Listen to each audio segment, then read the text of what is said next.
Hi everyone, and welcome back to my channel. Today I'm going to be talking about 10 surprising things that as a minimalist, I don't own. As I've explained before in previous videos, I live very minimally, and these are things that I think are probably present in most households, but not in mine.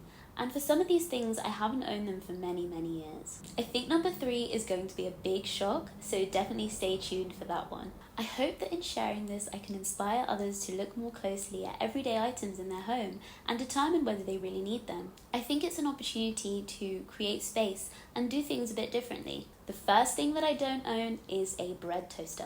I used to have one, but I don't really eat bread that much because I'm trying to be more healthy, and white bread, which is delicious for toasties, is not that nutritious. A few years ago, my toaster broke, it started smoking a little bit and I had to throw it out. Instead of rushing to replace it, I thought, well, I'm trying to eat less bread, so why not wait, and I can replace it when I really need it.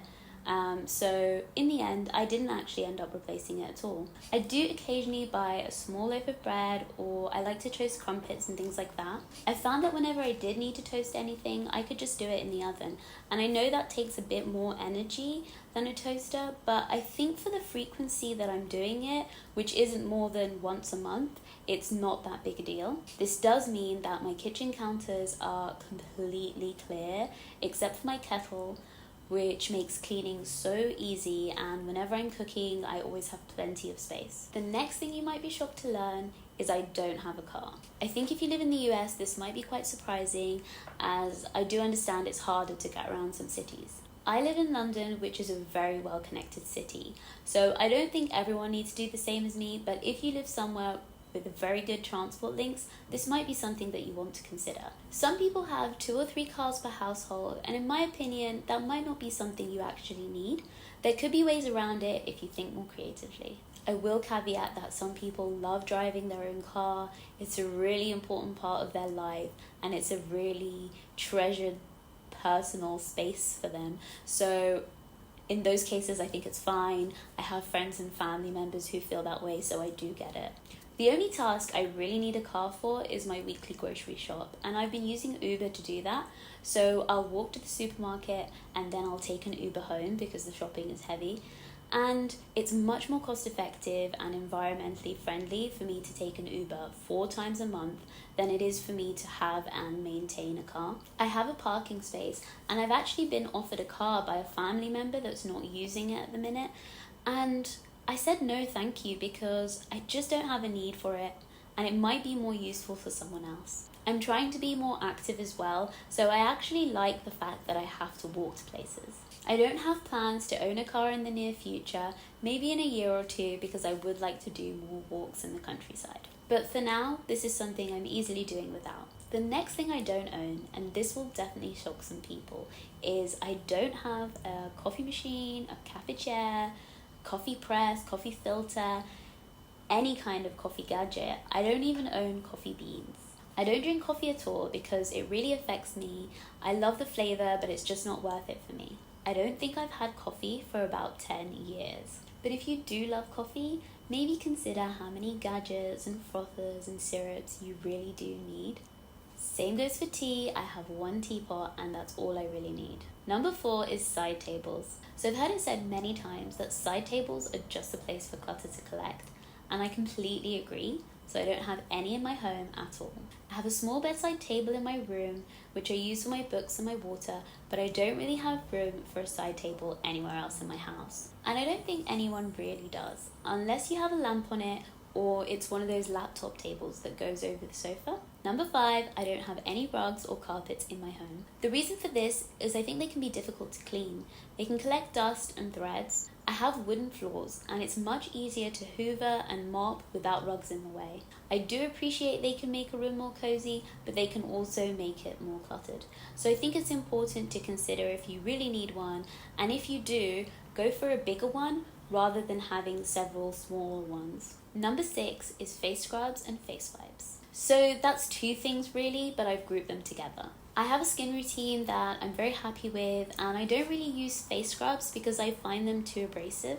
If I ever want to do any exfoliation to my face, I would rather use an exfoliating toner than something with rough particles like sugar or coffee or ground coconut shell. These kinds of particles can really damage the skin by causing micro tears on the surface of the skin. I also don't buy face wipes ever because they're not a good substitute for washing your face with a cleanser. They have preservatives and they can dehydrate the skin and strip it of oils. Let me know in the comments if you want to see a video on my face routine or the types of skincare products that I like to use. Number 7 is a thick winter coat. A few years ago when I was moving home during the pandemic and I had to get rid of more than half of my possessions, I donated my favourite winter coat. It was a really nice, well-fitted, puffy black coat and it was good quality and I used to wear it all the time, but I'd worn it enough that I felt like I was ready to part with it. When the next winter came around, it didn't really seem worthwhile to buy a winter coat because in London where I live, it's only really cold for a few days every winter. And I have some jackets which are more fashion over function, but when they're paired with a cashmere sweater in the London weather, they're more than enough.